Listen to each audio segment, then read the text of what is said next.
Hello guys, it's Mungai Eve. Welcome to the Mungai Eve show and of course to the number one online TV show. And guys, today I'm joined by an amazing guest all the way from Nakuru County. Anajulikana kama Damaris from Mission and Action. She's going to tell us more about her ministry ambayo anafanya. Amekuwa akirescue watoto hapa kule. Atatuelezea vizuri sana. But anyway, Damaris, before that, welcome to the show. Asante sana. Kwa majina naitwa Damaris Budulika kama vile umesema, na kutoka Nakuru, na kazi yangu ni kuchunga watoto mayatima, wale ambao wameabandoniwa wakiwa wandogo. So that's what I do on daily basis. Yes. Wow. Let's talk about Mission and Action. It's such a beautiful name. Ilitoka wapi? Hiyo jina originated obviously with my late husband. His name was Ivan Budulika, and obviously he came here for a mission. He was an Australian and he came to Kenya to do a mission, and he wanted to be in action, and we've been in action since 2004. So that's how the name came about. Yes. Okay, so he was the founder of Mission and Action. Yes. Ilikuwaje pia wewe ukaamua kumjoin kwa hii kazi? So obviously as a wife, we are always there to support our husbands and vice versa. So it's something that I've always been passionate about, and it was a chance to support the community and work with the community, which was really something that I always wanted to do. Yes. Okay, so when you talk about, you were showing me earlier the kind of work that you do. Unaitiwa watoto, mtu amepata mtoto amemtupa mahali, anamchukua. You know, it can be traumatizing. But I'd like to know, is it because of the passion, what keeps you going each and every day? Entirely passionate. You have to be passionate about it. You cannot run it like a business. You cannot run it any other way. It has to be from the heart. Yes, because it's not an easy thing. It's obviously a lot of children, and as you know, teenagers, it can be hectic. So it has to come from the heart. Yes. Okay, since 2004, right now we are in 2023. How many children have you been able to rescue? And also, maybe you've mentioned that your husband passed. Very sorry about that. Maybe you can tell us how did the death of your husband, which impact did it bring to your the kind of job that you're doing? You know, now that you have to do it alone. Yes. So over the years, we've had over 100 children pass through Mission in Action. And as you said, for Ivan to be absent, it's been the hardest thing that I've ever happened to, not personally just me, but the entire Mission in Action as a family, because we do run it as a family. Financially, as you can see, the economy is really tough. It's tough for us as well. So he did his part when he was there, and I did my part. Now I had to do both, which is tough. But I do have staff that are helping. I have an Australian office that's helping. I have a European office. So we all come on board to do the same thing. And people like Faith, my best friend, she is also there always, to support. So it's just that little support that can make things go by. Even though we're struggling, we believe that God is going to do his part because it's his children. These children obviously have no one to turn to, and they only have us and the community. So this is how it is.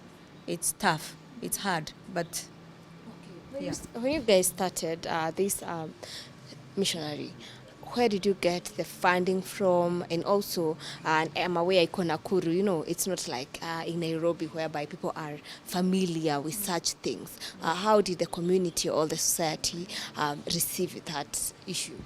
So it started actually back in, like over 20 years when my husband came to visit Kenya. And when he came, he said the first thing he noticed is little kids on the streets just roaming around. And he felt bad for them. And he said, because he believed in God. He was very spiritual man, and he was a good person. So he said, if God, you bless me, I'll come back and start a home. So back in Australia, he was doing really well. He had his properties. He had 3 houses. So he prayed about it, and later on he sold his 3 houses and came back with his money. So when he came, he bought land and he started everything from scratch. So and that's how Mission in Action came about. Yes. Oh, so by that time you were not together. Yes, I wasn't in the picture. So he started the whole thing, and as he started getting the children and helping, people saw obviously the good work he was doing, and people started coming on board to help. Yeah. Okay, maybe before we move forward, you can mention some of the scenarios that you've encountered during this whole years of rescuing kids. Yeah, like in terms of the cases we faced, we've had one case where obviously we get calls from the chief, from the hospital, from the police and the children department. We work very closely with them. So we got a call to run and see a child that was actually thrown in the pit toilet. And by the time we got there, people came and dug from the outside and pulled out this child. We got there, the child was covered in you know what. So we took the child to the hospital, got checked. Few weeks later, he developed very bad infection, and we were forced to stay in the hospital. So we were in the hospital for 3 months, and I can tell you, I didn't think he was going to make it because he was in a very, very, very bad state. Every day I was scared something was going to happen. So when I go home, to freshen up to come back to hospital, and I will be thinking, I don't want to go back, and then something happens. And then I'm thinking, then if I don't go back, you feel it and you give up. So I had to keep going back to that hospital for the 3 months that he was there. And you should see him now. He's a living miracle. I mean, they all are. But for this particular one, I believe fully. And I can't wait to see what God has a plan for him because he's a living miracle. How old is he right now? He's going to be 4 soon. Yes, so it was only a few hours of, I can imagine, after birth he was thrown in that pit. We don't know how long he was in there for.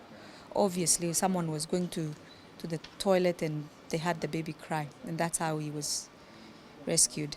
So he's healthy. He's gone through a lot, but he's looking good now and he's healthy. Yes. What are some other cases maybe you've rescued as well? There was a child. She's so beautiful. The problem is she knows it. I remember it was a Sunday morning, and she was left outside a polytechnic, like a school, like a college. She was beautiful, covered with new blankets, and it was a rainy season. And I remember there was an umbrella on top of that child. So whoever the mother was really loved that child. So according to how you find these children, you know if this mom wanted this child to live or to go. This mom wanted this child to survive, and she loved her. So we don't know what happened. To how we found the child, I can tell the mom was very young because the umbilical cord was cut but was not tied. So this is someone that didn't know what to do. And obviously the mom had the baby at home but loved this child. But something went wrong in between. So we found this child, picked her up. We were called by the villagers. And 2 minutes after we picked her, it poured down rain. But that picture is always stuck in my mind, the umbrella and everything. So this mom really cared for this child, but probably had nothing to offer to this child. So these are some of the cases like we come across whereby you can see the difference between this mom loving this child. You can tell by the way the child was found how caring she was, but she probably felt, I can't do it. But the other case, putting the child in the pit, you can see, didn't want this child to survive, didn't care, so you can see the difference. So you can tell how the mom felt about that child according to how you found the child. Yes. Okay, maybe in a month, approximately, how many children can you rescue? And also, maybe as mission in action, have you maybe tried to start maybe education to young moms out there when you wanajipata maybe wako na mimba? Because most of the cases, I believe, they are from the young moms who are getting kids when they are not of age. Yeah, so we have 75 children currently. We have 30 in high school. And we have the rest are going to school apart from the 3, the younger ones. Yes, the 2 that are 2 years and the one that we recently rescued that's only 2 weeks old. For the young ladies, we have a program whereby we take in mothers, young mothers, because as you said, we believe they're the ones that are feeling stuck and they don't have option to raise these kids, and they end up, putting them on the bins and, roads and toilets. So we try, if we get them, if we can get to them before they actually abandon, we're more than willing, and there's a program ongoing whereby we can support them, we can educate them, they are given a skill and given a chance to go back to the to school or do a course. So that chance is there. So I hope as a community or the society, we're willing, to come on board and help these young mothers, because we started this program because of exactly trying to avoid, because we believe the orphanages should be the last option for children. So if we can get to these mothers before they actually abandon, we can help these mothers keep the children with them. So this is why we started this program. Yes. Okay, so right now you guys are based in Nakuru. Do you have maybe a plan of expanding to other counties, or for now you're working just within Nakuru County? At the moment, the organization is actually big, and the responsibilities we have at the moment, I think we're happy with what we're doing where we are, because that's a big responsibility. The other thing is, as much as we're saying it's an orphanage, I totally believe it's a family. So it's a family setup. So if we open somewhere else, it means that I'm not going to be able to be on everywhere, because I'm there 24/7. I live with the children, and this is how I believe it will work.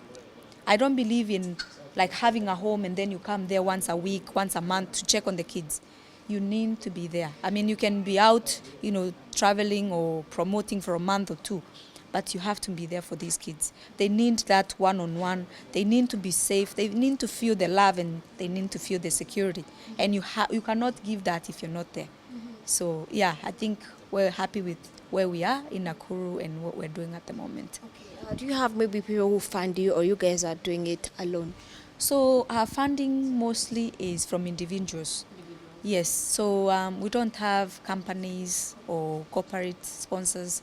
We have individuals that come and see us and see what we do, and they come on board to help. I mean, they can say that I want to sponsor so and so, and that's how we survive. Yeah. Okay, maybe as we conclude, I would like you to tell us what are some of the challenges that you have encountered over the years, and what do you love most about what you do? So the challenges are many. Number one, as you know, it's financial. Other challenges is like when these children are grown and we're looking like for a ID or a passport for them. Like let me say passport. It's hard for us because you need paperwork. They ask for so many paperwork where you don't have. And that's one of the biggest challenge to get these children passports or documentation that they need. Yes. Yeah, so the most things that I love about what we do is these children grow up like any other child. They have a chance, a second chance in life really, to live like a normal life. Despite the hard start in life, bad experience when they start, being in mission in action, when they come there, they feel they have a family. And this is actually the most important thing, to feel they belong. They're part of something. They're part of Mission in Action family, and that means a lot to them. So they don't feel just because they don't have a mom and dad, they call me mom, and they would call my husband dad, but they know we're not their mom and dad. So for them to come there and feel they're part of their brothers and sisters, because that's how we raise them, they feel they belong somewhere. Then they're not from, just anywhere. They feel they belong somewhere. Yeah. So some of them you guys take them when they are very little. I'd like to know, at when they reach a certain age, do you sit them down and tell them what happened, how they ended up there, or how do they come to know that you guys are not the real parents? So really, like most of them that are coming there when they like few hours old, 2 weeks old, 3 months old, they believe fully we're mom and dad. But then when they grow up, because they do, they obviously get to know that we're actually not their real mom. Some of them want to know their story. Some don't want to know. And if they don't want to know, you don't force to tell. And some of them, when they come there and ask, I had a boy who was rescued from an hospital when he was 3 months. So he was born and left in the hospital. And for the 3 months he was there. And the mom obviously ran away. We don't know who, yeah. So this child, when he was 8, he went to my husband and asked him, how come you're that color and I'm this color? Because, and my husband said, would you like to know, your story? And he said, yes.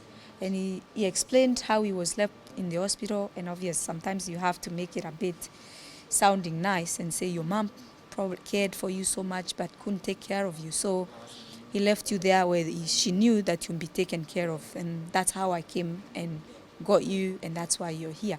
And the boy says, from now on, you're my real dad.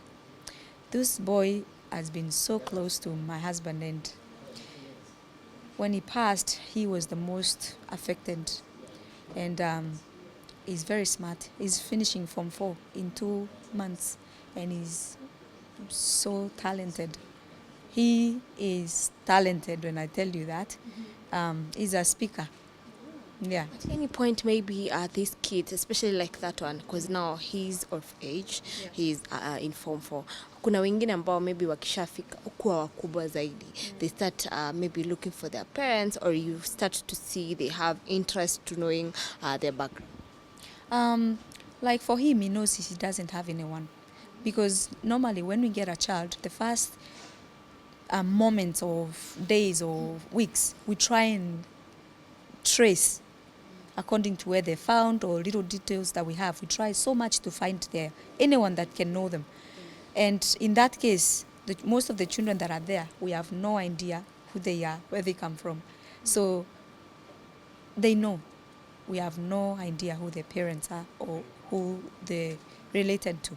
So it's a tough one, But as a human being, you wonder, what goes through their mind. It's tough, but they have each other. They love each other, they help each other, and they know they can count on each other. So, yeah. At any point, maybe a parent has ever came back looking for their child, or it is unheard of? Well, when you abandon a child, you face 4 years of jail. So, yes. So, for you to come there to ask, for a child back, you know what you're facing. And the other thing is, these children that we have, they all come through the children department, and they're placed there by court. Each and every child is placed there by court. And they're given a 3-year committal. So they're committed to us 3 years. After 3 years, you take them back to court to be seen physically and for the committal to be renewed. So if anyone has a claim, they know they have to go through the children department or the court. They can't come straight to us because the children don't come straight from people to us. They come through court. So if anyone is claiming anyone, they have to go through court. Yes. So it has never happened. It's never happened. Yeah. Okay, maybe as we conclude, Damaris, what would you like to tell maybe to those people who find themselves pregnant and maybe they decide, you know what, I'm just going to abandon this child because I don't feel like I'm able to raise them, such things. For me, I'll actually talk about the young moms, Yes. young ladies, because this is where the problem, I believe, is. I just wanted to tell you, if you fall pregnant, it's not the head of the world. There's a lot of help out there. Just reach out. You can be helped. You can be achieve your dreams. You can raise that child and go to school and finish school. You're not stuck. We're here to help you. Just look for help and ask for help. There is people and we are here to help you. As for the community, let's not be too harsh on our children when something like that happens. I mean, we tend to believe like when the kids fall pregnant at that young age, they've done the worst. And this actually part of what makes them to do what they do. So we should accept them and they learn from their mistake and just encourage them and help them to get on top of that. Yes. Thank you so much, Damaris. Maybe to someone who'd like to reach out to your organization, where are you based? What's the name? And are you guys on social media? Yes, so we're in Nakuru, in between Nakuru town and Joro. So we're in between there. You can check us up on WhatsApp, Facebook, Mission in Action Children's Home. You can reach me on my number 0717 568 696. You can visit, you can come and see the children. You don't have to be rich to help. These children, all they need is love. Just coming there, spending time with them, kicking a ball with them, reading them a storybook, asking them how they're doing, what their future plans are, means a lot. So I believe as a community we can do that. Yes. Okay, thank you. Yeah, you're more than welcome to come and see us. Okay, thank you so much, Damaris. We really appreciate for your time. And guys, in case watching this video, make sure you share it. And in case maybe uko hapo Nakuru, unapitia Nakuru, just pay them a visit. Uende uone watoto wasalimie. Pia mimi kuja Nakuru nitawatembelea. I will. Thank you so much, guys. It has been the Mungai Eve Show. In case watching this video, make sure you hit the subscribe button. We meet in the next video.